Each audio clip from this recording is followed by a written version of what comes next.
Hare Krishna, dear devotees, please accept our humble obeisances. All glories to Jagat Guru Srila Prabhupada.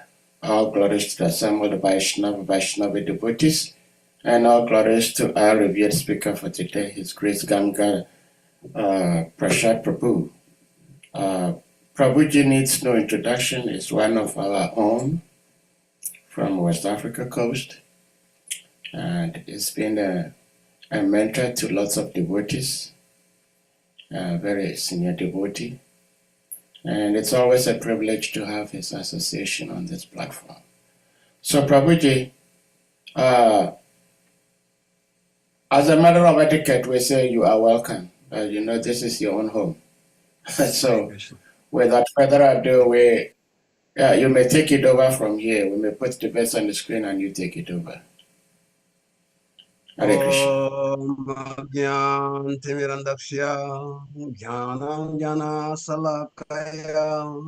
Chaksharo militam yena tasmai shri gurave namaha.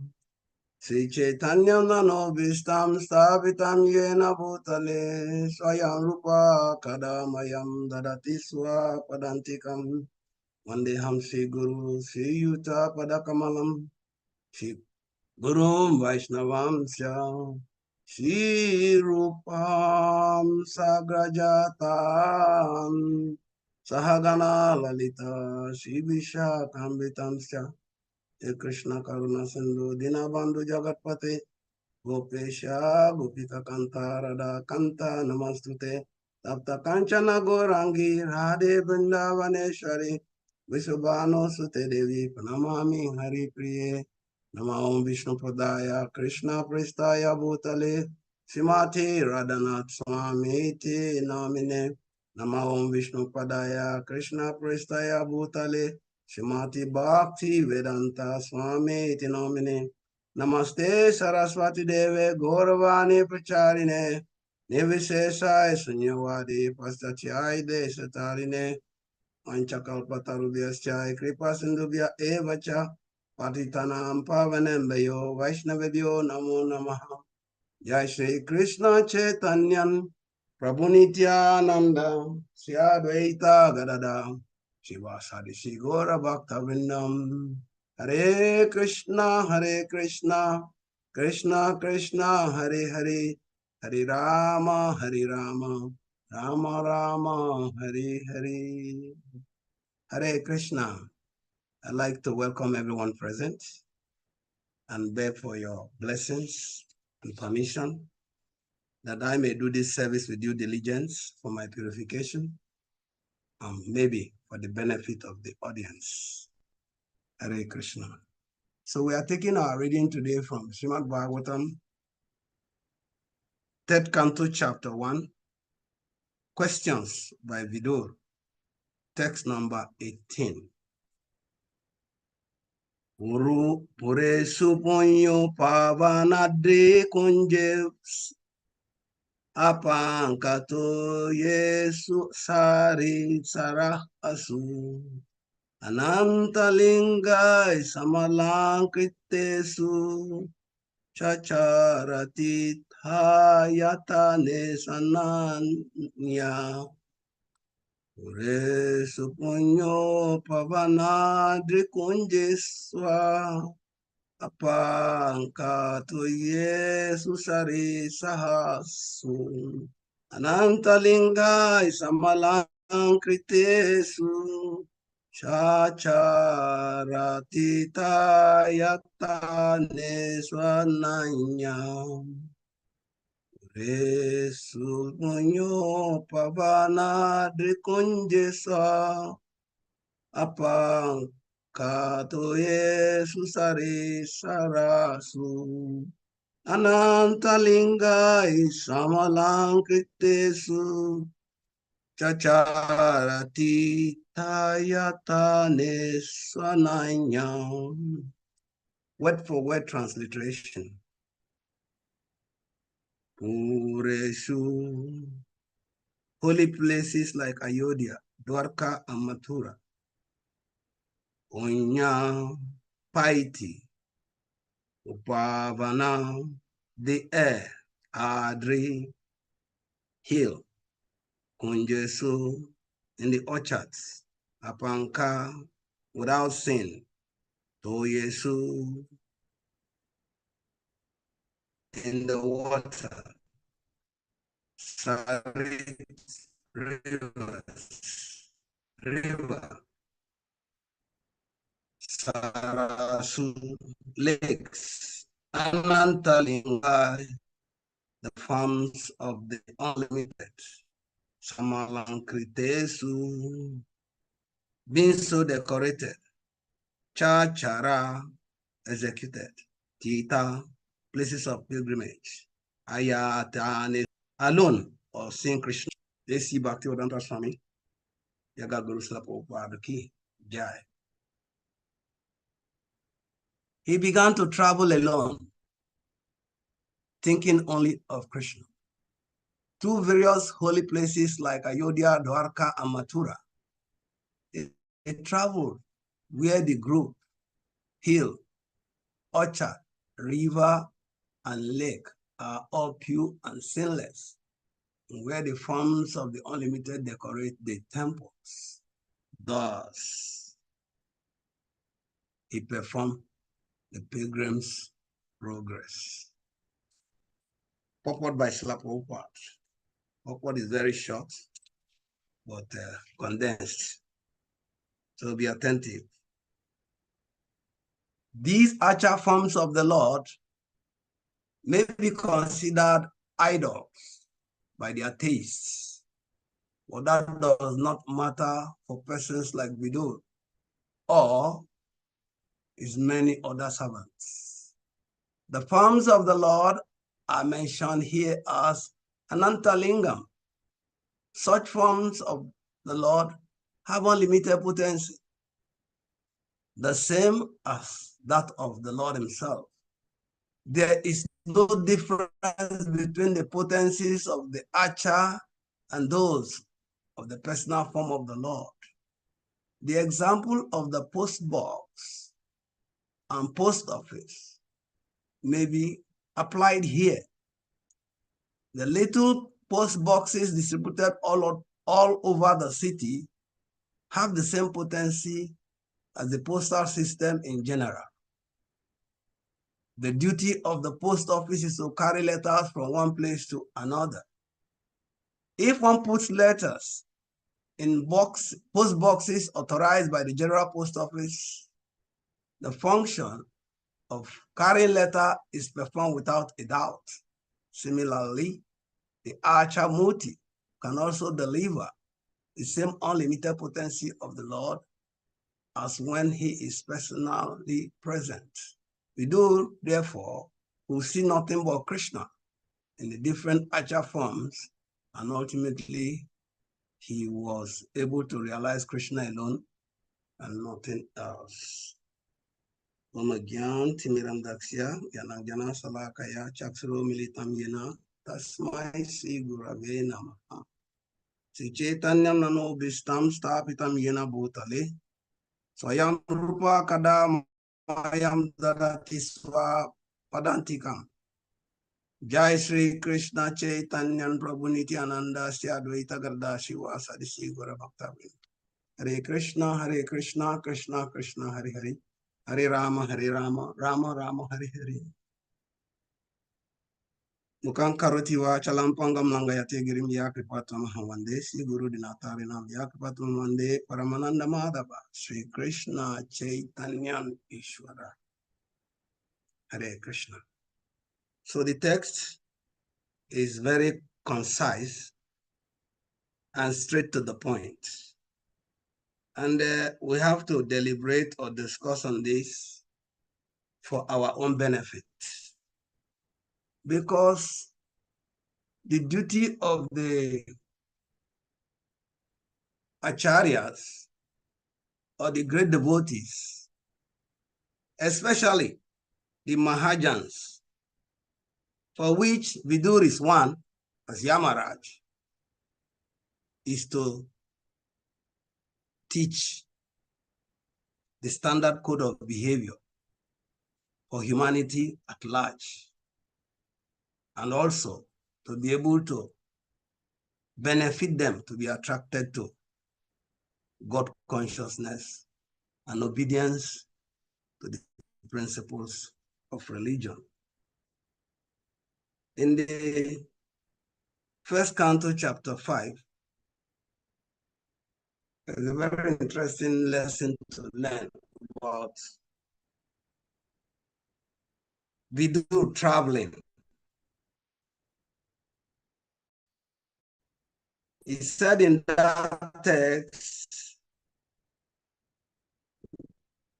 Nayadvacha Chitra Padam Hariyaso Jaga Pavitram Pranita Kachit Tadvasayam Titam Usanti Manasa Nayatra Hansa Niramanti Usiksaya. Those words which do not describe the glories of the Lord applies also to those places that are not of the whole universe. Of pilgrimage for crows.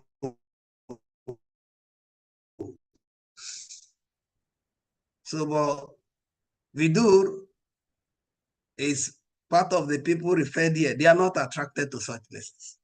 It says, since the all-perfect persons are inhabitants of the transcendental abode, they do not derive any pleasure there. So Vidur's pilgrimage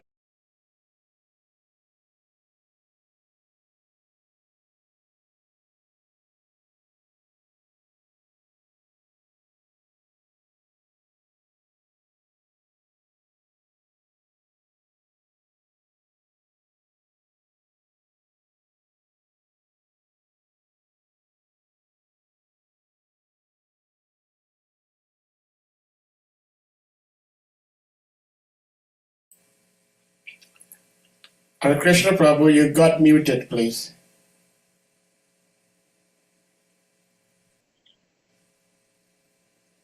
helpless break in transmission.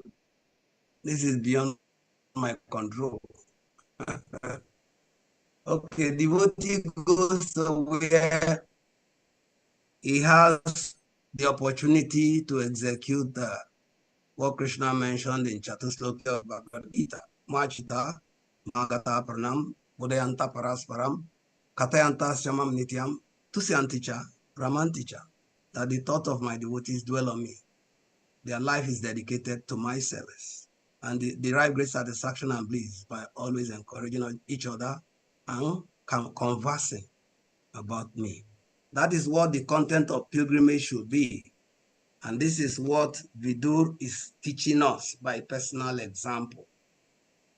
So in this text, we have heard a lot about how Vidur is Yamaraj, how Vidur was called by Mundakamuni, though it was his cherished desire to go for preaching.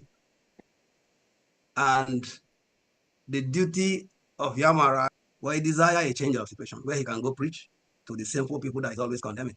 And somehow providential arrangement afforded him the opportunity, Krishna's arrangement. So when Mandakamuni caused him to take birth in the material world as the son of a Sudrani for 100 years, he accepted it as providential arrangement because that was his cherished desire. And the same thing we see now, that when he was insulted by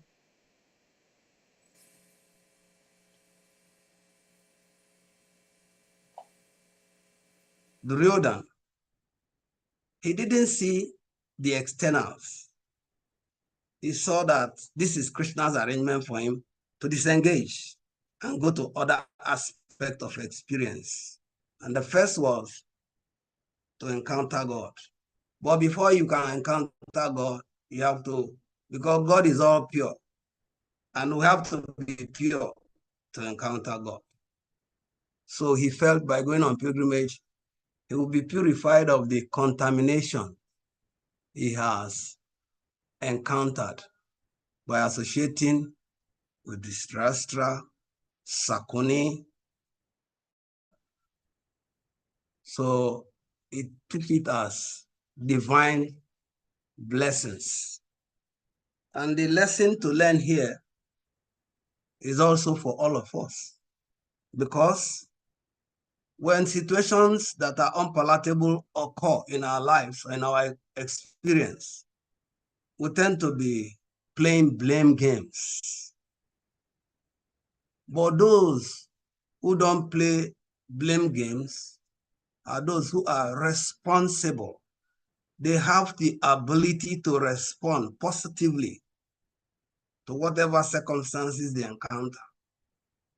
So the responsibility is that we take the part of benefit that is for our own benefit and for the benefit of humanity at large. So he embarked on pilgrimage to purify himself of the contamination of the association he has encountered in the Kuru dynasty or kingdom, and then be able to benefit everybody by leading by example as a Mahajan. And the part of Mahajans as what we are enjoined to follow in the footsteps of Mahajan, Mahajana Yesambanta. And this is expected of people who want to retire regular, especially those who are in household life. I would those who are not in household, but they are retiring from secular world situation, world engagements. They go on pilgrimage. You can see in ISKCON today, it's become like a part of the things in vogue. Devotees follow this footstep by arranging different, they call it yatras, yatra. In 2006, I remember, I was in Apapa then, the devotees from Chopati had invited me, offered me to and fro facility to come, to join them to go to Jagannath Puri. It's a wonderful experience. It is good to travel. You can travel by any means. But there's nothing like traveling in the association of devotees where devotional practices are conducted. So we went to Jagannath Puri, and the icing on the cake of that experience is that I think Prabhu Kavi Kanapur and Prabhu Nataraj, they were with us in that yatra. We had the facility to embrace the deities of Jagannath, Baladev, and Subhadra. Even in attempting to do that, the police that were controlling the crowd, they were spanking us like anything. But you see how desperate people are to embrace the deities of Jagannath, Baladev, Subhadra. You have to climb to do that. That is pilgrimage. And then always we are hearing from great devotees. So the same thing happened here, that we traveled and he was visiting different places of pilgrimage, especially where they have the Acha Vigraha, the deity form of the deity form of the Lord. And it's like an etiquette also in Vrindavan, is there a nectar of devotion, that every morning, the thousands of temples in Vrindavan, devotees have made like a culture. They have to go from temple to temple, collect Chanamrita, take darshan. Every day is a regular devotional activity. And it's recommended for people, especially in this hustle and bustle life that lead only to stress, depression, and compression. So we make time sometime to go, as I like moving away from the maddening crowd. So in Prabhupada's purport, Prabhupada had mentioned that the deities in the temple, the impersonalists, Mayavadis, they may consider them as idols or images. That is the figment of their imagination. Because idols are born of ideas and images are born out of our imagination. So they are atheists. They can consider the deities as either idols or deity. I remember once Kavichandra Maharaj was visiting Nigeria and he went to the Lakshmi Narayan temple. And in that temple, the authorities of the temple wrote in an insignia or a placard, "Don't touch the idols."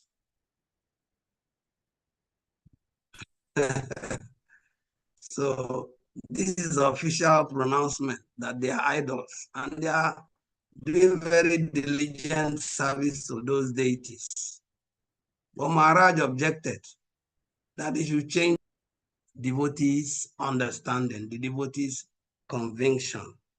And Prabhupada says in the portal board that does not matter to persons like Vidu or his many other servants. But the devotees, the deities are not idle. They are deities. Because when we say Pran Pratista, the deities have been ensouled through a devotional rite and ritual, invoking the presence of God into those deities. And so if God is there, he will not act less. He will act sufficiently as if he is fully present there. And this is one good lesson to learn for all of us. Anybody, Prabhupada said, who does deity worship or engages in deity worship, he will never be an impersonalist, whether in this life or in the next life. He will not be a Mayavadi or an atheist. That is one benefit for deity worship. So the Prabhupada went further to mention that those deities in the temples are referred to Anantalinga, unlimited forms of the Lord. And he mentioned that such forms have unlimited potency. The potency of the deity will be experienced based on what Krishna said in Bhagavad Gita, Ye yatamam prapadyante tam sataiva bhajami aham mama vatmanu vatante manusya partasaha. All of them, as they surrender unto me, I reward them accordingly. As they surrender, I reward them accordingly. So there is this narration in our scripture that one Brahmana, he had a son,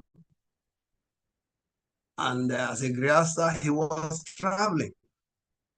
So he told the wife they should make sure, with the help of the son, they take care of the deities, feed them well, attend to them. And when he was gone, his little son, out of obedience and diligence, would go to the altar with food because they take only prasadam. He goes into the altar and he offered the food to Krishna, and he see the food still there. So he came before the altar and told Krishna, make sure you don't put me in problem. My father had instructed that we must feed you. And now the food has been presented before you and you are not eating it. You must eat this food. So he went to get a wiping stick to whackle Krishna if he doesn't eat.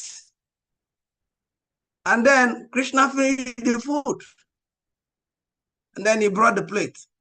The mother could not speak because if the child has eaten the food, it's as good as for his welfare.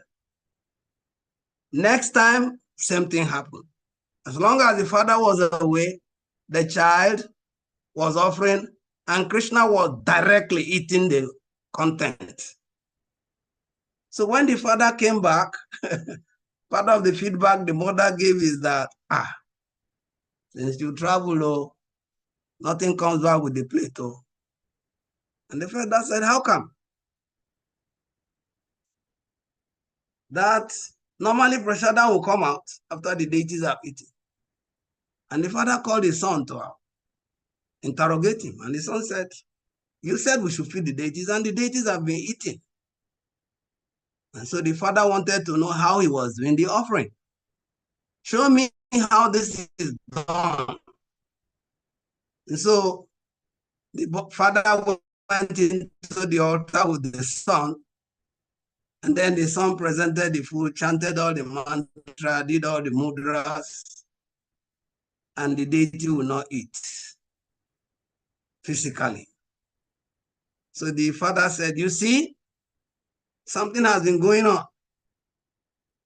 And the boy now told Krishna, remember, I told you not to put me into trouble. You must eat as you have been eating. But Krishna did not eat. So he told the father, maybe because you are here, Krishna is not eating. So he excused the father. And as soon as the father stepped out, the boy prevailed on the deities again. There is going to be world war here now if you don't eat this food. So as usual, as you have been eating, eat again. Otherwise, my father would think I'm a liar. And the deity took the food. But the father could not believe it, because when the father offers, he comes back to pick the Mahaprasad. So the father wanted him to do it again. As he was requesting Krishna to eat, the father peeped. So Krishna was in between eating and motionless. Why did I say that? Ye yatamam pratyadante tam sataiva bhajamyaham amavatmanuvatante manusya partasavasa. It is the same Krishna, but the son and the father have different devotional mood. And so Krishna reciprocated accordingly. Unlimited potency. It can amaze you. Sachi Gopal in South India, when a Brahmana and one other younger Brahmana went on pilgrimage, and the younger Brahmana had helped the elder Brahmana in course of the pilgrimage, physical assistance. Maybe where there is queue, he will help him in the queue to see that he's not stampeded. So the Brahmana was very pleased, and he told him, oh, you are so kind. I would want to reward you. And my reward is that you will marry my daughter. Old man. And the boy said, how is this possible? I'm a poor Brahmana, and you're from a royal Brahmana family. The man said, you don't worry, it will happen. That I'm saying this is a pledge before Sachi Gopal. So not quite long, the Brahmana died. And this young Brahmana quickly went to the family, not immediately, after a while, and demanded for the hand of their sister in marriage. And they chased him away, making him feel like an imposter or a fraudster. And they told him he's lying. How can he be? You tattered individual. How can you come and marry our sister? He said, your grandfather said it. He said, who is the witness? He said, your grandfather said it. Who is the witness? He said, before Sachi Gopal, when we were on pilgrimage. He said, there you go again. Or you feel the deities will agree to this? Okay, we don't want to join issues with you. Go and bring your witness. By ordinary understanding, the deities will not move out of the temple. So, but this boy went with very heavy heart. And he cried to Sachi Gopal, you were there, present, when the Brahmana made this promise. Now I've come to reclaim the promise or redeem the promise, and they chased me away, they embarrassed me, and they said I should go and bring my witness. So I've come to you as a witness that I know, and you have to come with me. So Sachi Gopal said, you know I cannot walk. He said, no, somehow or the other, you can walk, and you have to do that now. So Sachi Gopal, because of his level of faith, agreed, okay, I will accompany you. But on one condition. As we are going, don't look back. I'll come with you. But the boy said, how will I now know that you are following me? How will I know that you are following me? He said, you'll be hearing the sound of my ankle bell. So somewhere midway in the journey, the young Brahmana stopped hearing the sound of the ankle bell, and he was disturbed. that he doesn't want to think that the deities are no more coming with him. So he looked back. As he looked back, they moved some good number of miles away from the temple. Deity was with him. And the deity stood there. He saw the deity standing with him, which means they have come a long way. But the deity said, I gave you this condition. Don't look back. Then the boy said, so what do we do now? We have to continue. He said, you already broke the agreement. I've come with you. So go tell those people they should come here with you to see me.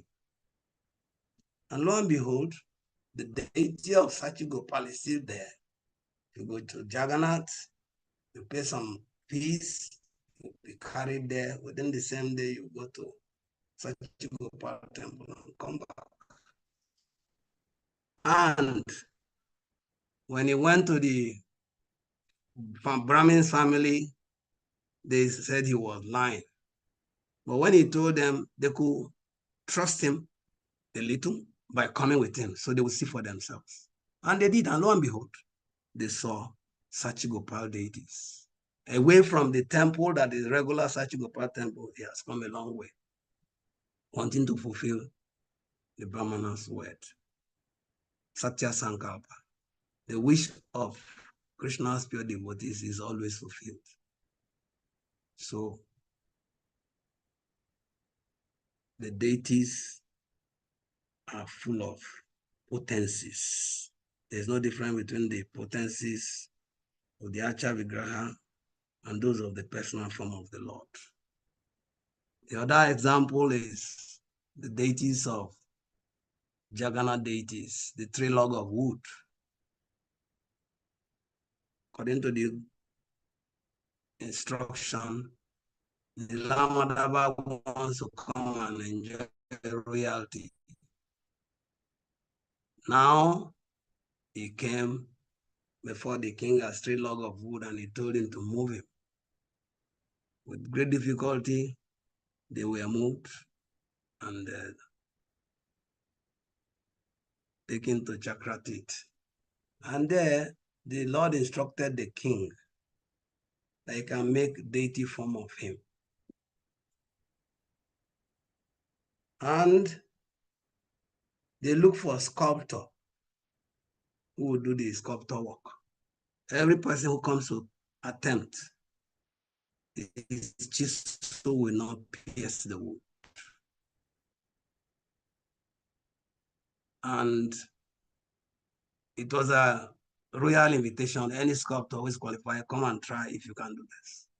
Nobody was able to, and the king was frustrated. Then one very old man, Vishwakarma in disguise, was sent by God himself to come and do this job. And when he came, fragile old man, he said he can do it. It's okay. The test is, try if you can chisel the wood. And he did. So the king approved of him, but he said, I'll do this job within 21 days, but one condition. Don't interrupt by opening the door. Lock me inside and don't interrupt. So he asked the same question like the Brahmana boy. How will I know they are still active and funky? He said, you'll be hearing the sound of me chiseling the wood. And the king agreed. And he commenced the job. They lock him up on his order. Midway, after 10, 11 days, they could not hear the sound of the chiseling again. And the king became worried. Maybe this old man has died in there. So he consulted with his minister, with his wife, and the wife said, there's nothing doing, no. You have to have access to this place to ascertain the welfare of the old man. So they broke the rule again. They have to break the door open. The man was there. He has gone a long way in carving the deities. But he said, oh no, you break the agreement. So immediately the old man left. He did not continue. And the king was in big anguish. He prefers to die. But then, in course of his fasting and praying and all of this and his melancholy, the Lord appeared to him and told him, you don't have to hurt yourself. You have to worship me in whatever form is available. That is how I want to manifest. So that is how we have the Jagannath deities that looks complete and incomplete. But is so when you say the potency of the Lord himself in his physical form and the potency of the deities are same. So Prabhupada went and gave example by using the analogy of the post office boxes. This is a very, very good, helpful point for us preachers. Because people, contemporary believers will ask us. Like my sister once came to my house when my mom was staying with me before her demise. And I said, oh, I just offered milk to my deities. She's a Christian, born again. He said, oh, you mean they drink milk? I said, yes, no. He said, but the idols, do they have mouth? Do they have hands? Can they walk? I said, well, I give them and they take and they reciprocate. He said, it's a lie. What else will I tell her? We do, we are taught to do, and Krishna is so merciful. Krishna bara dayamoy.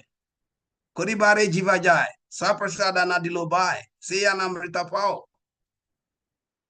He gives us this prasad for our own benefit.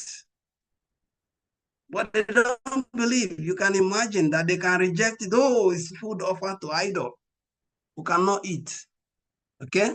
But I ended up telling her, okay, sis, no issues. We don't have to argue.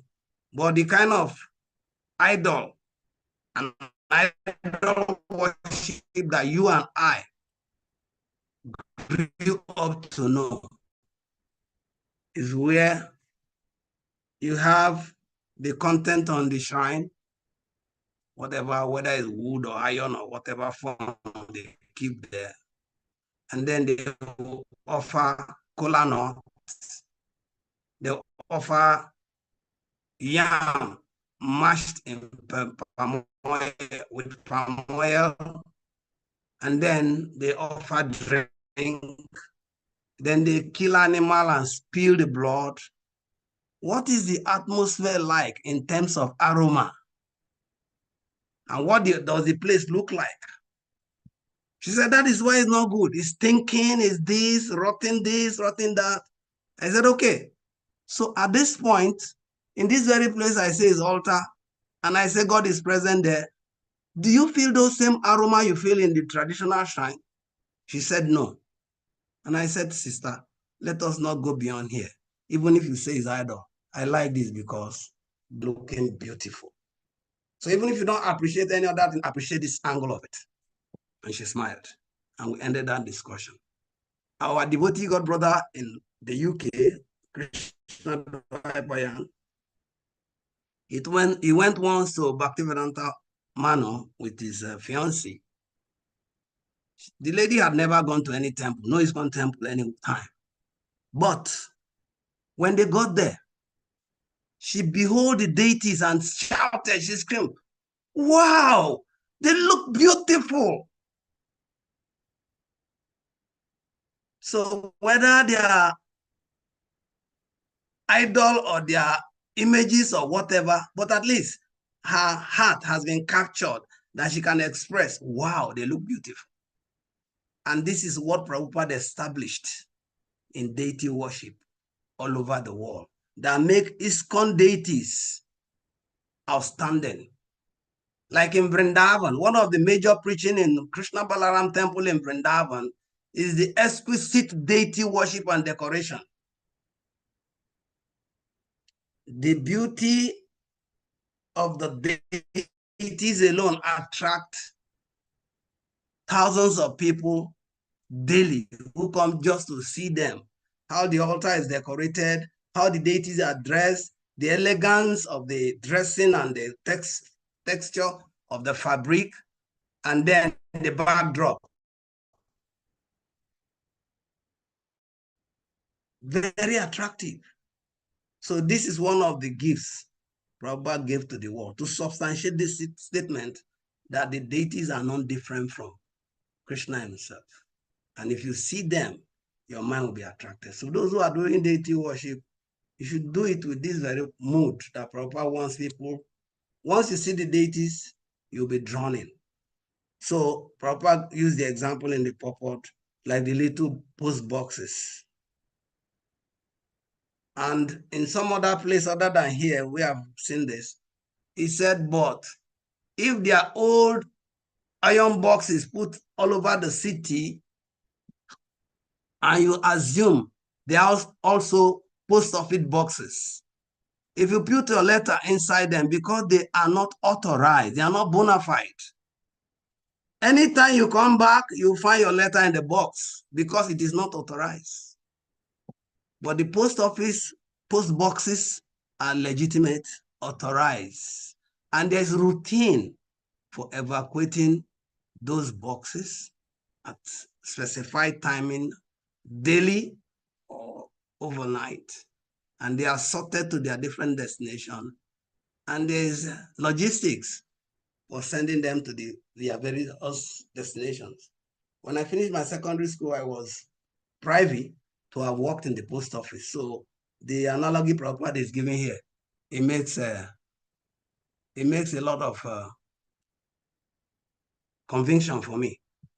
Because when the boxes, the mail bags come, we empty them, we sort them into different destination boxes and tie them, and then put them in bags, and then the postmen, they will come carry them, throw in the trucks that are going to those different destinations, and then the letter definitely will leave that environment for another environment where it is supposed to be delivered.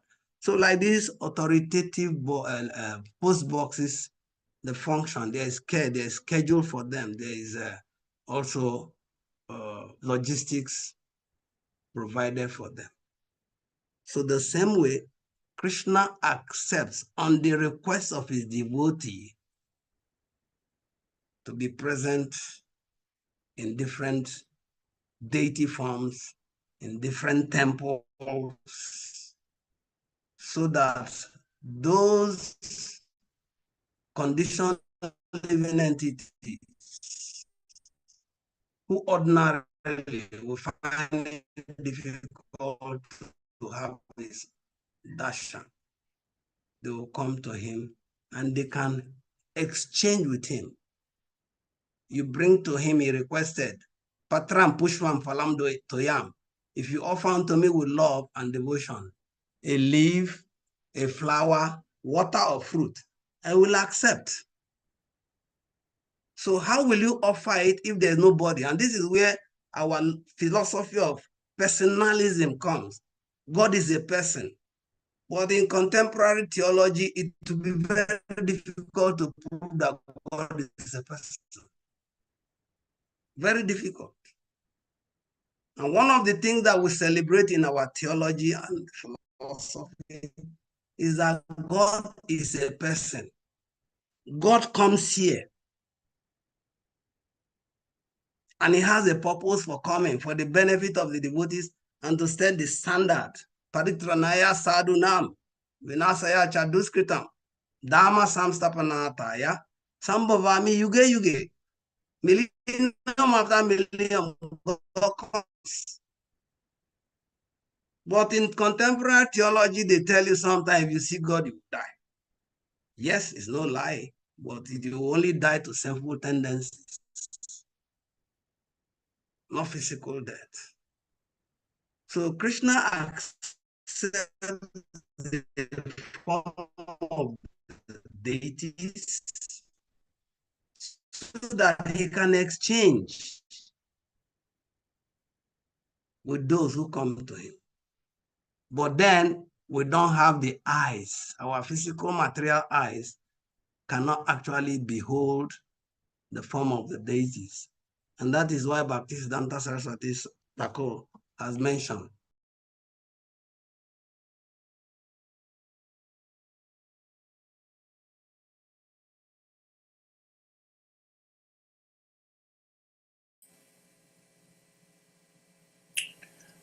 Hare Krishna devotees, please hold on.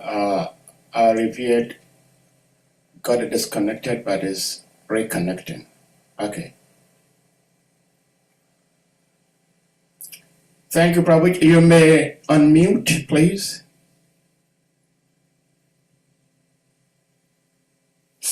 my internet.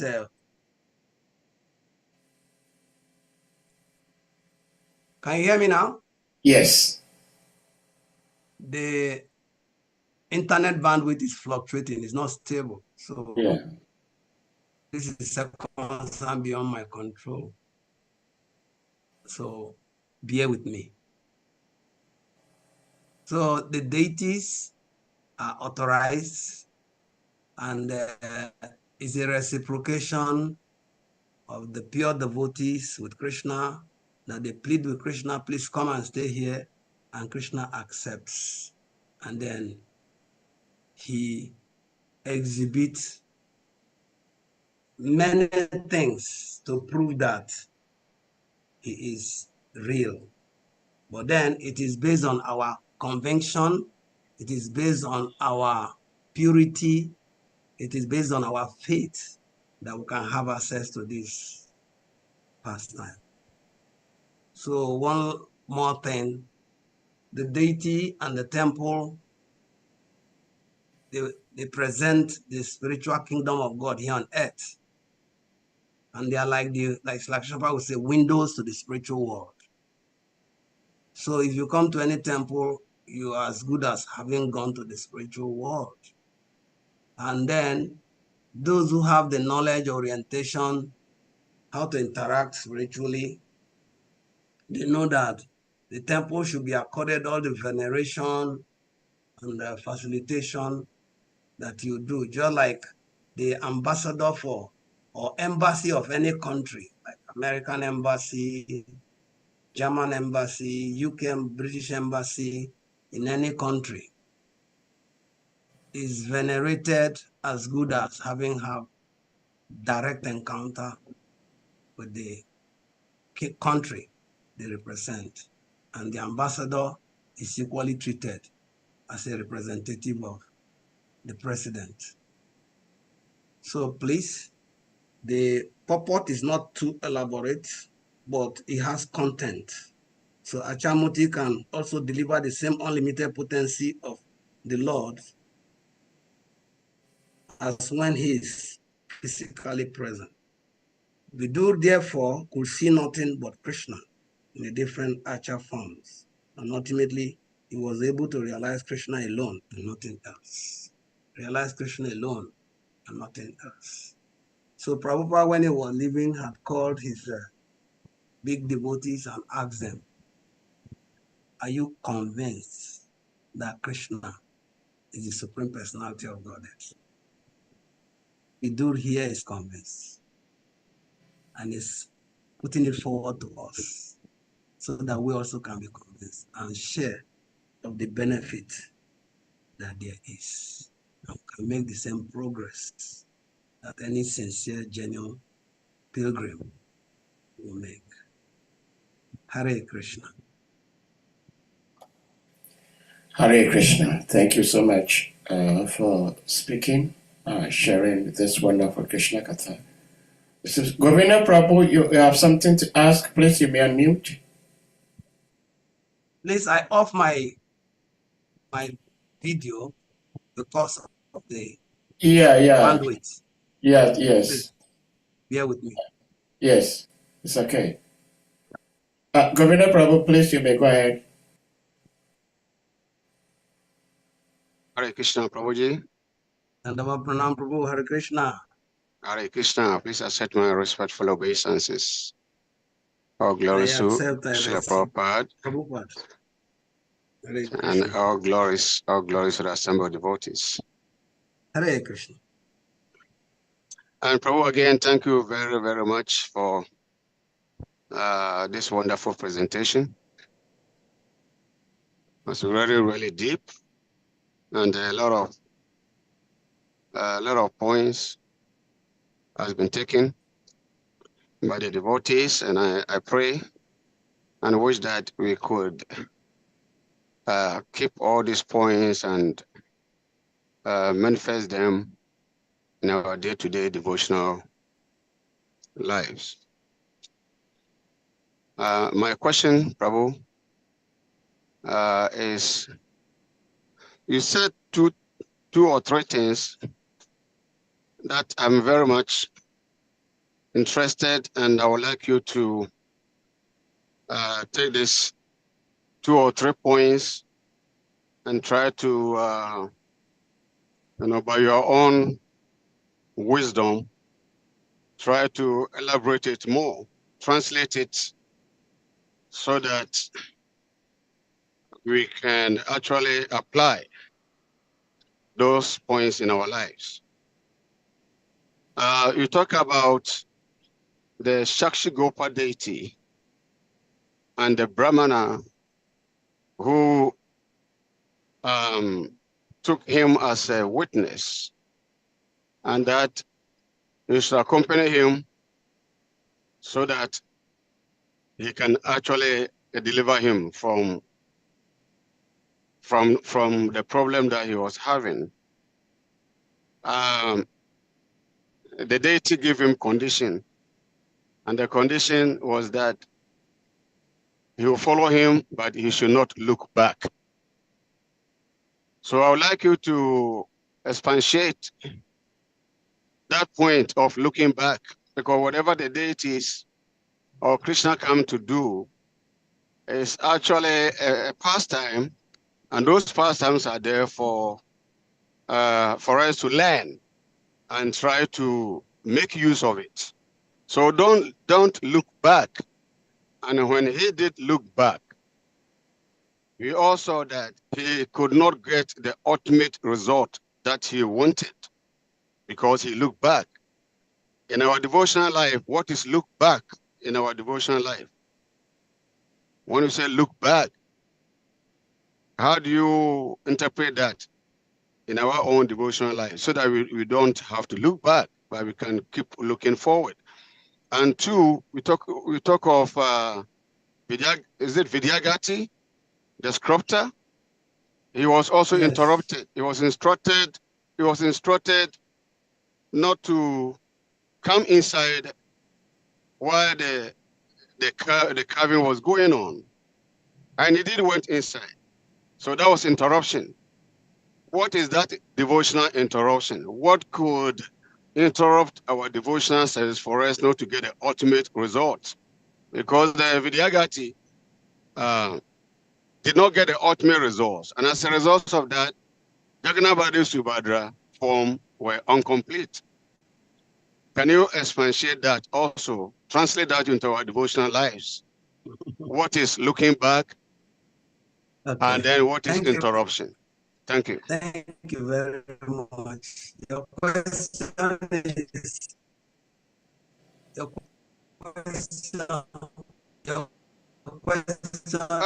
very, very beneficial for all. And he said, Loka Mangala, it can purify the whole universe. So the issue is this. Prabhupada mentioned, he said, Krishna consciousness and sense gratification, they go ill well together. Krishna consciousness and sense gratification, they go ill well together. And at one point, Prabhupada mentioned that the hippie devotees, sometimes it just comes to mind. That is part of their the Maya they have to deal with their own tests. They start thinking again after all the shaving and looking angelic. They want to start raising long hairs again. Prabhupada called that going back to your own life. And in one purport in the 6th canto, other chapter 13, Prabhupada was mentioning that a devotee should always remember what their condition was before they come to Krishna consciousness. And they should also appreciate what their experience is. And they must do everything possible not to go back to their own life. So from the first point I made is the desire for sense gratification, the desire to not be over.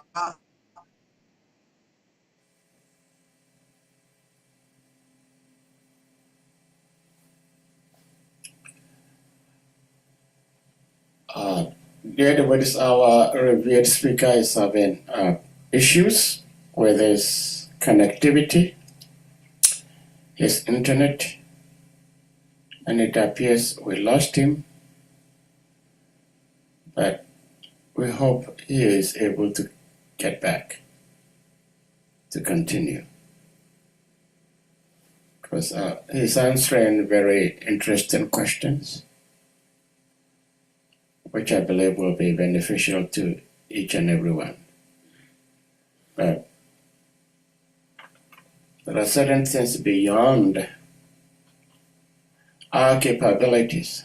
There isn't much he can do on his part if the internet does not favor him. So let's keep our fingers crossed that he will be able to come back.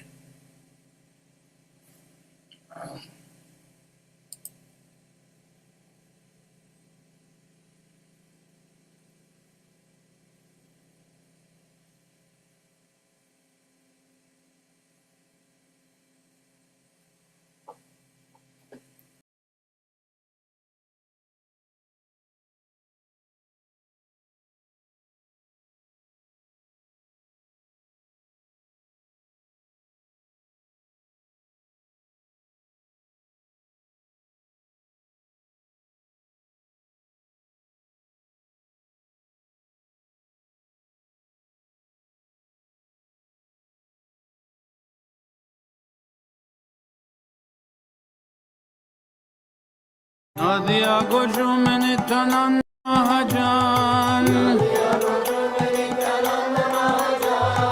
Nadia Gojumani Tanan Mahajan Hatya Chinam Hate Jibera Karan Hatya Chinam Hate Jibera Karan Shradhavan jan hai, Shradhavan jan hai, Shradhavan jan hai, Shradhavan jan hai, Prabhu aagai bhai magiye bhikha, Prabhu aagai bhai magiye bhikha.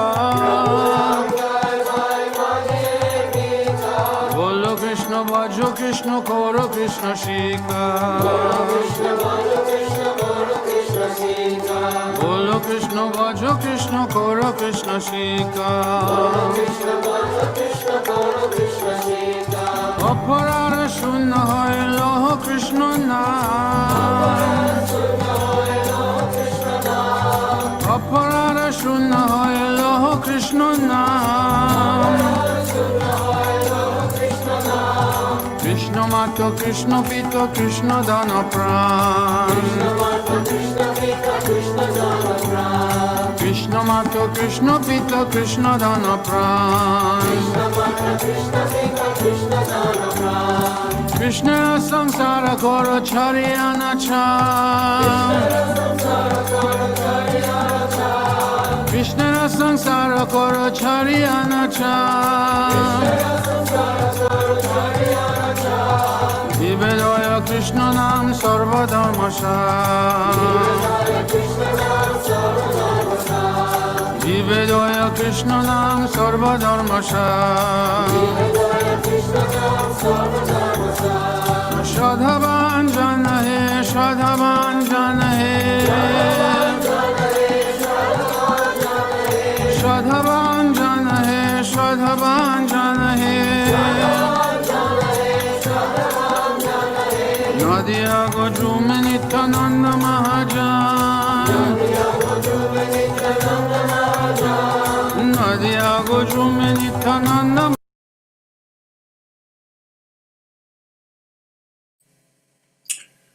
Hare Krishna Gangaprasad Prabhu.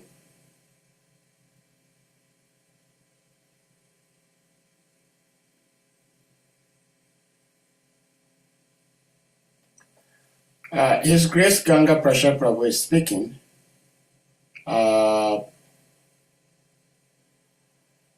Okay. Now he's here. I'm sorry, this is it's been raining heavily here, and so network is not stable.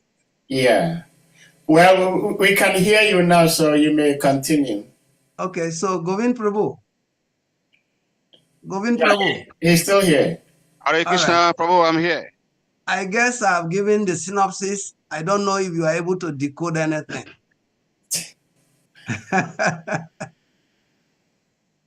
Did I give you yeah, Prabhu, yes. You've given us the preface, but I believe all of us are eager to hear you more, to do more about it, please. Yeah, it is very simplistic. Like I said, I put a proper saying that Krishna consciousness and sense gratification, they go ill well together. So to the degree that we want to make advancement and make Krishna reciprocate with us, to that degree also we are cutting off a lot of our material inclinations that we have been used to due to many lifetimes of association with the material energy. So if we take shelter of Krishna, it is not possible in our own capacity, but the more we take shelter, the more Krishna will intervene and make us be able to cross over. That's why I say, if you surrender unto me, you can cross over it easily. The allurement of Maya is unlimited. Even though it is said that Maya is very, very powerful, and this is our kingdom. This is Devidam. But Maya also is restricted within her kingdom not to have access, express access to two environments. This is Maya's kingdom, Maya Nagari. But Maya cannot enter two places within this her kingdom. And what are those places? Anywhere there's the chanting of the holy name, Nam Seva. When we are intensely chanting the holy name of Krishna, Maya does not come in. And also, Maya will not stop attempting to come in, because Maya will look for those who are weak, the weak ones amongst us. She will try to enter into them and make them start seeing faults. By that false sin, it will minimize their inclination to serve others.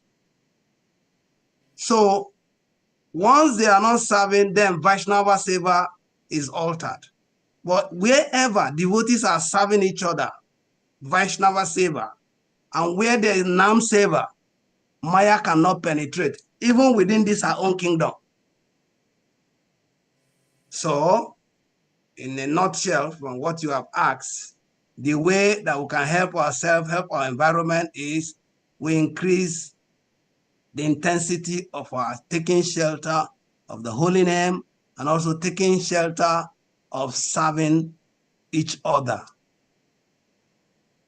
This is what I can add more. Hare Krishna. Hare Krishna. Thank you very much, Prabhu. I believe this answer also answers the second question of the interruption. Yes, my next question to you, Prabhu, is also about the Brahmana's son who offered food to the deities, and the deities will eat everything. And in course of your lecture to that, you said, you also mentioned that Krishna reward according to how much we surrender. You know, Krishna take every little service from devotees very seriously. And so the little that we put in, a little devotion that we chip in into the service of the Lord always accepts it. So we believe that even though Krishna has not revealed himself to us, Krishna we offer food to him, and again we go and pick up the plates the same size. But that does Krishna did not accept our service. And if he did accept our service, he do accept our service. How do we know? Because this Brahmana boy, the son of a Brahmana, his acceptance of that offering to the Lord was very clear, very transparent. And so everybody can understand that. But for some of us who had not got that kind of experience, how do we know that our services are being accepted by the Lord? Beautiful. Beautiful question. You see, in Krishna's doings, we cannot decode all of what Krishna encodes. Now, taken from this very circumstance, the little child may not be purer or more advanced than the father in real sense. Because the little child, he may not have that philosophical conviction that Krishna can eat with any of his senses, which is what happens. Krishna eats by just glancing. Krishna can also physically eat. He has no impediment, no handicap. But according to what that child wants, Krishna reciprocates. The boy can only prove that Krishna ate when the food is finished, because that's what he knows. But those who are philosophically sound know that Krishna is not physically eating the food, because he said, if you offer unto me with love, and you just said now, we'll come and we pick up the same food, same quantity I will put there. But did we measure the quantity of love that we put inside? Answer is no. Krishna takes the love and he leaves the remnant for us for our purification. So it is to the degree that we are philosophically sound, because Saswaru Goswami has written in the Obstacles in Devotional Service, he mentioned that the first obstacle that causes fall down is lack of philosophical clarity. Supposing Krishna refused to eat that boy's food, the boy will become faithless. That is not real. But the father philosophically knows that Krishna can eat with any of the senses, and he takes the love that we put in the food. So you see Krishna's reciprocation to different category of people. Krishna knows it's in the heart. He said, Savasya Ridim Sanivisto, Mata Smriti Jnana Punahamcha. I'm seated in the heart. From me comes knowledge, remembrance, and forgetfulness. So Krishna knows what is going on inside us. He knows our level of faith. He knows our level of submission. He knows the volume of our love. So we don't have to keep loving Krishna and keep serving him and keep enhancing ourselves by philosophical comprehension. We should know more about the Siddhanta. When he said go to Guru, he said, Janina Tattva Dakshina. He can impart knowledge unto you because he has seen the truth. And this is part of the truth. Krishna can eat with any of his senses. Krishna impregnated material nature just by glance. But in our own case, do we think it's possible?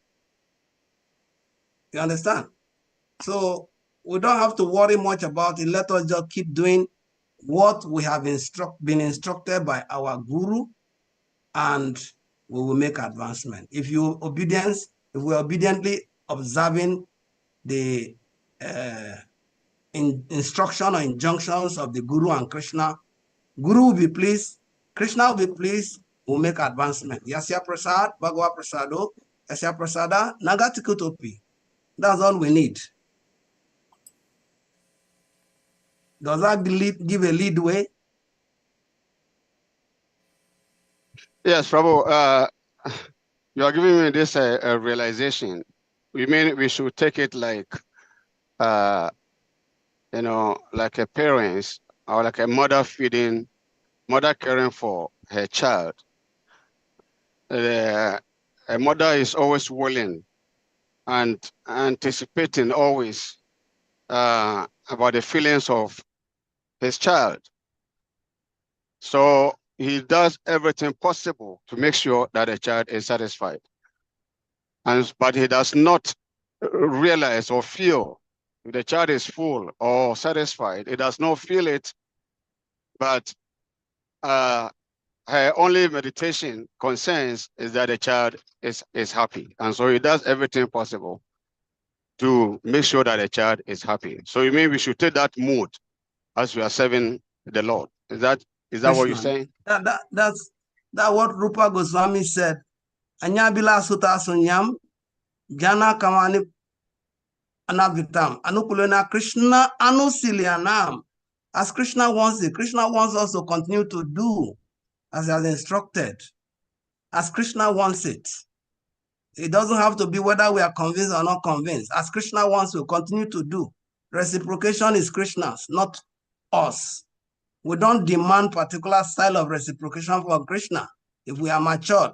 But the junior one, like the young little child, is making a demand. You have to eat it. And Krishna reciprocates like that. So yes, I subscribe to your contribution. Thank you. Thank you very much, Prabhu. Thank you. Hare Krishna. Hare Krishna. Hare Krishna. Hare Krishna. Thank you for those beautiful questions and beautiful answers. His Grace GANGAPRASAD Prabhu. Anyone else with something to ask or share, please?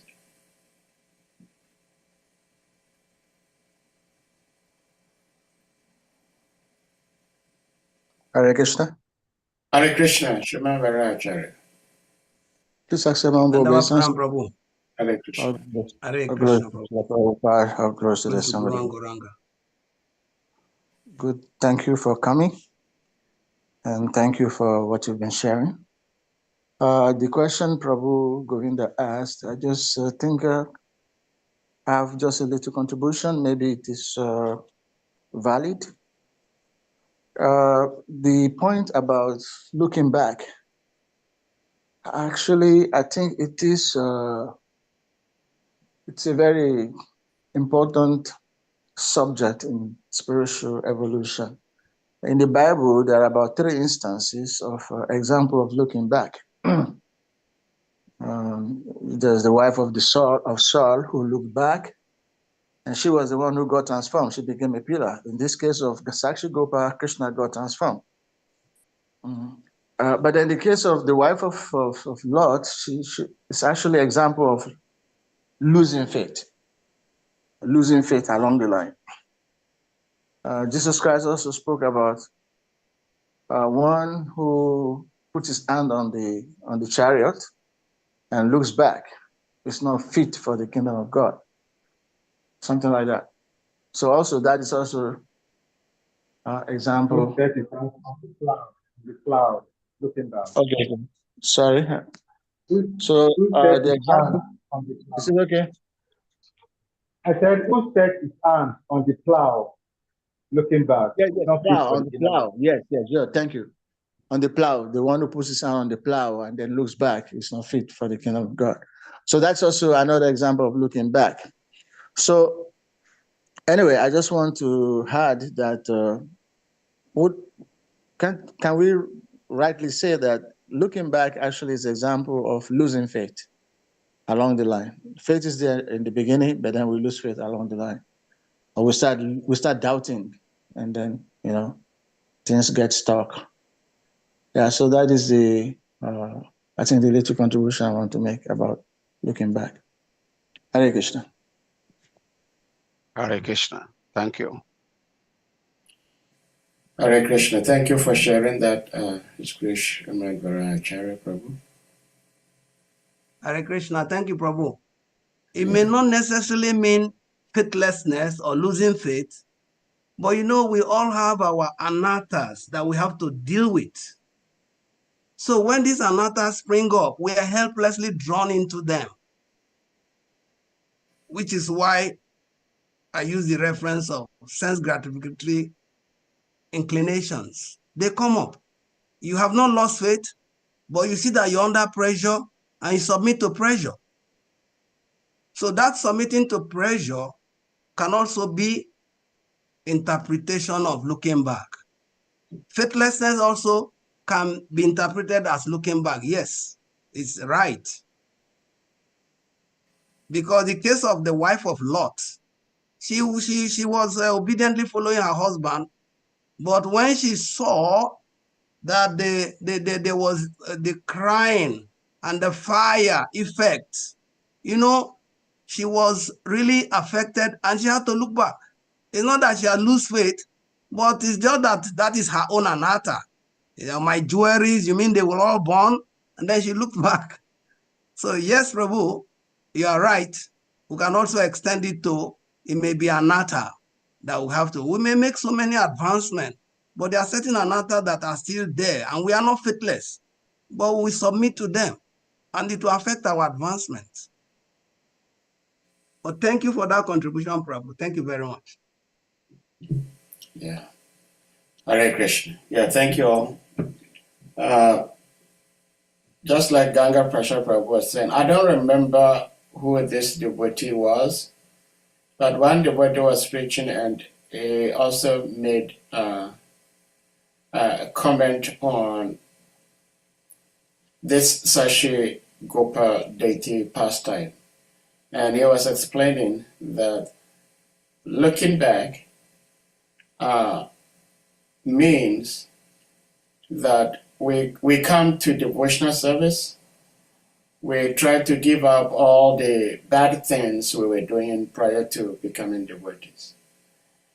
And if we do not focus straight on our devotional service, and we look back, in other words, we want to go back to retaste whatever we were doing, then there is a possibility that we may lose Krishna. So it's just like what GANGAPRASAD was saying, anarthas. But it is also equally true that could also mean faithlessness.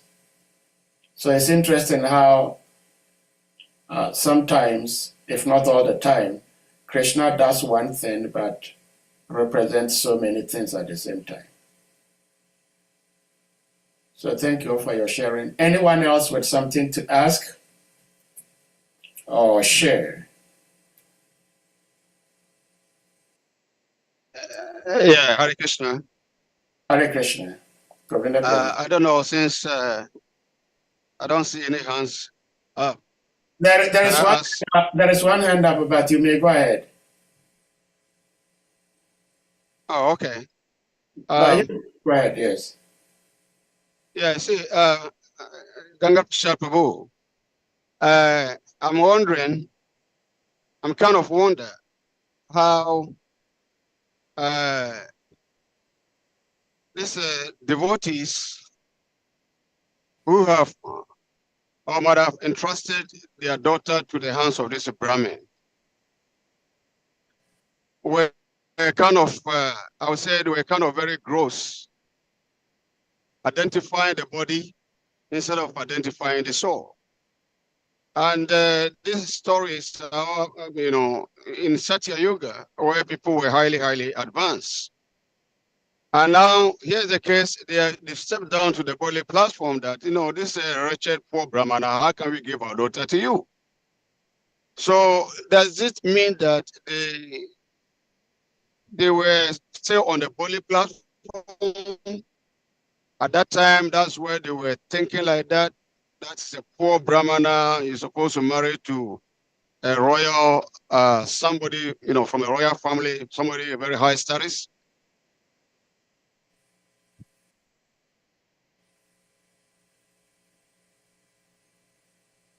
Are you true? Yeah. I mean, yes, I would like Yes. you to throw light on this. Yeah, from Because, your question. you know, they were supposed to be highly advanced souls. And to advance to that platform, the first thing that one can kill is that this bodily identification. But it looks like they were still talking about the body instead of looking at the soul. There are many angles to this issue. The first one, like you mentioned, Satya Yuga. Satya Yuga is not the same in Satya because there's also Kali Satya. Towards the end of Satya Yuga, sin has come in. But in the beginning of Satya Yuga, there's no chance, no question. And that is why the Yuga have to change. One sinful tendency, which include what you are saying now, bodily identification and many other things, then the Yuga will change. So sin came up to 25%. That's why Treta Yuga took over Satya Yuga. And then the second point is that they were dealing with marriage. In marrying, there are many considerations. Some people want continuity, that's posterity, to continue to maintain Brahminical lineage or affluent lineage. In this also, if you look at this, there are eight different kinds of marriages. And the first class marriage is what the grandfather Brahmana did. He said the best marriage is when you give your wife to your daughter in marriage to a qualified Brahmana, because they will continue the lineage of Brahmins and devotional lineage.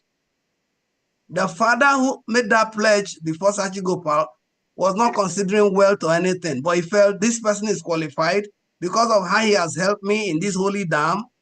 And if he marries my daughter, they will produce children that will continue this kind of holy disposition. So the considerations are different. That's why I say it's a little bit intricate.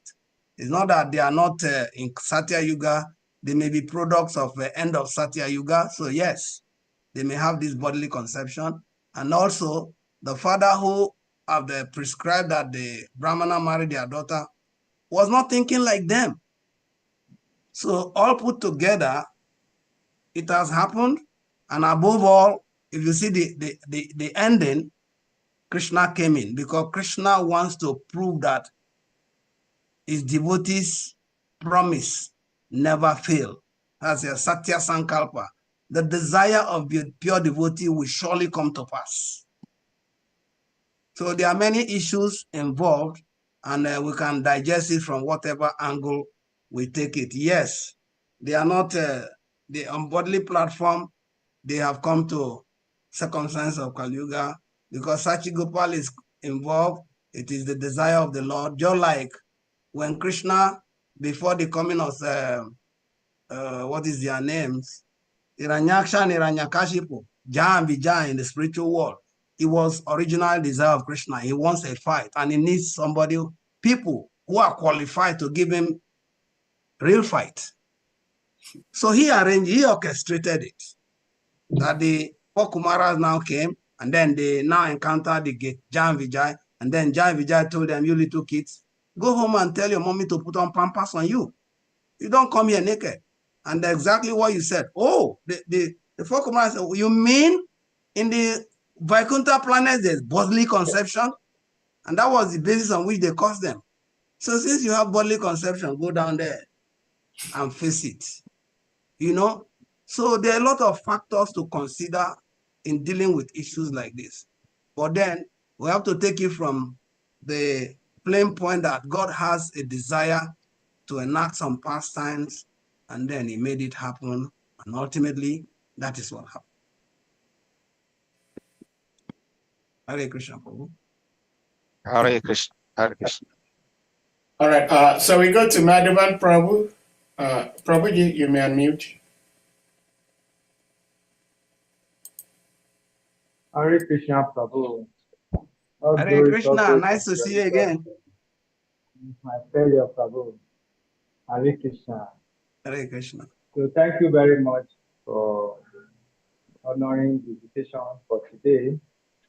And we are very happy for your presentation. I just want us to also to speak about personal deities, especially for the Christians. Just like Queen Kunti used to pray that he prays for more problems. So it's the time when you have physical problems that one offers a very powerful prayer. So in those days, when we newly joined, devotees used to encourage us, those of us that are Christians, that we should have we start with photos, Christian photos, we stand it, then later one graduates into maybe having a mufti, physical. So personally, I've gotten a lot of realizations, because times that I have very critical problems, I have to make serious prayers. And I've seen how these personal deities, they perform wonders, many cases like that. So please, Prabhu, I want you to encourage us in that respect also, because the deity is the deity and the potency is just the same, just depending on how much faith we develop. It's a spiritual activity, it's not physical. So I don't want to go into so much stories because I've spoken some stories on this platform also. There was a time I had a case in court, and the situation was very, very intense because that case would put me in a jail. So in the final, the day the final judgment was pronounced, all I could just told my deity is that this time you have to follow me to the court. And of course, wonders happened in the court. Hare Krishna. Hare Krishna. Hare Krishna. Yeah, it's like an affirmation. And yes, we are enjoying to turn our homes into temples. That's what Prabhupada said. Make every home a temple. And what does that entail? It depends on individual convenience because Rupa Goswami mentioned in Nectar of Devotion, worship the deities according to your capacity. Or sometimes we have very high ecstasy. This is my personal experience. Very high ecstasy. Want to have deities, want to do this, but after some time, the enthusiasm dies down. But I always remember what Kavichandra Maharaj says, start small. Keep it simple. He said, who did you quote? You quoted somebody and use the acronym KISS. Keep it simple. Stupid. So we may be very ecstatic and want to do high deity worship, but it may not be sustainable on the long run. And that is what is happening in many of our centers, in many of our homes. We worship deities up to a point and then it becomes inconvenient. So, okay. We keep it simple. In the base, they are based in different institutions where students can gather together and they hold programs and they study scripture and they go to school from there. This happens in India. But they keep picture deities that you can easily wipe and then keep it. But when you go and take brass deities, you have to bath them at interval. You need honey, yogurt, milk, and this, and dress them. That takes more time. So yes, you can keep deities, but if you keep it simple, it is better. And even when you have home deities also, you attend to them. But in the Bhakta manual, it mentioned that even you have deity in the house, the deity in the temple demands the paramount attention. So many of us will say, oh, I have deity in my house. And so who will take care of the deity in the temple? You understand? So you take care of the deity in the house, but also the deity in the temple is the presiding deity of that environment. So he also needs service. So we have to plan ourselves according to convenience, that we can be enjoying. The deity in the temple will give you the same protection as you said you got. Come with me to the court. He will come. The one in the house also come with me. The house deity is happy also when we go give attention to the presiding deity. And so you find out in some temple where devotees are very fired up. Some Grihasta, they have deity in their house. Their wife can hold brief when they are gone to the temple. They put the deities to rest in the night after they walk. They sleep in the temple at 10 Mangalati and go back to their work. It's like a routine, a shift routine. Mr. A does today, Mr. B does today, Mr. C does tomorrow. That way, it doesn't become like a burden for the person they call Chief Pujari. But here, every one of us want to relax. I have deity in my house.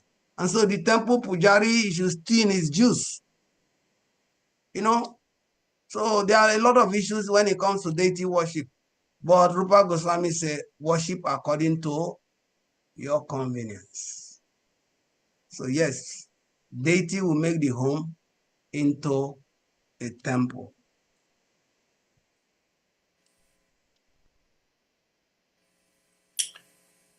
Hare Krishna. Well, at least somehow that Krishna has intervened, that our speaker has been able to be back to continue the katha, because the internet was not helping at all, but eventually it did.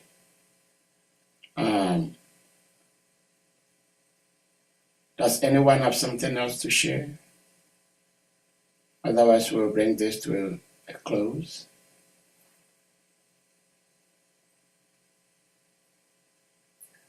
Well, we can't thank you enough. Prabhuji, yes. Hare Krishna. Hare Krishna. Okay. This is a controversial question, and I want Ganga Prabhu to answer candidly. There was a poster. There was a poster on the Hare Krishna WhatsApp group about some courses and then money being charged, and some devotees raised objection, and there had been back and forth debate. Your picture was on that poster, and I'm sure you must probably have seen the debate. Of course, because it's controversial, I think Kush asked that the debate should be taken off the platform. I only want to ask a question. That when education is privileged, how many people receive it? When education is taxed, how many people receive it? Now, what is the goal of education?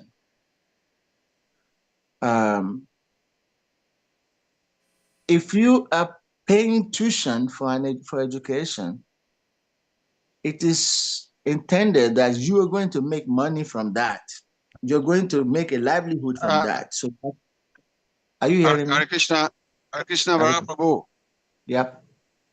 Yeah, may I please suggest that we bring this class to close so that we are off of YouTube. Oh, and okay. These points can be discussed, please. Sorry about that. Okay, thank you. Hare Krishna. Hare Krishna. Well, we had actually suggested to not go beyond a certain time frame, but it's okay. With that being said, dear devotees, we're going to humbly request you all to kindly unmute, and we all chant Hare Krishna Maha Mantra to express our appreciation to our revered speaker.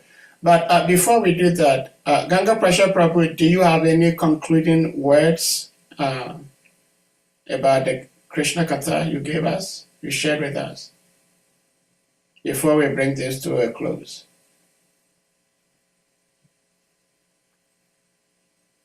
Not much really, but it's just like recap. Okay, yeah.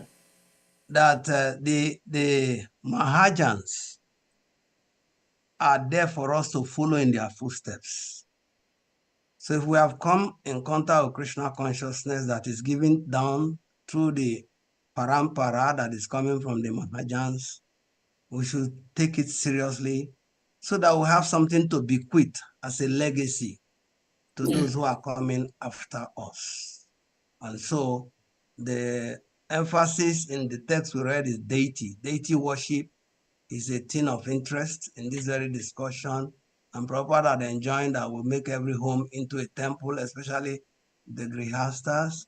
And so that will help us to attract or draw our mind to Krishna. Just like he said, wherever Vidul went, he was saying Krishna only. So also can make our life focused in Krishna consciousness. Hare Krishna. Hare Krishna. Thank you so much for such beautiful concluding recap statements. So with that being done, we're going to humbly request all the devotees to kindly unmute, and we all chant Hare Krishna Maha Mantra to express our appreciation to our revered speaker, His Grace GANGAPRASAD Prabhu. Jai. Hare Hare Krishna, Hare Krishna, Krishna, Krishna, Hare Hare, Hare Hare Rama, Rama, Ram Hare Hare Hare. Hare. Panchakapatarubhyascha, Sindhugevacha, Patitanam Pavanebhyo, Vaishnavebhyo, Namo Namo Namaha, Namaha. Anantakuti Vaishnavindiki, Jai. Jai.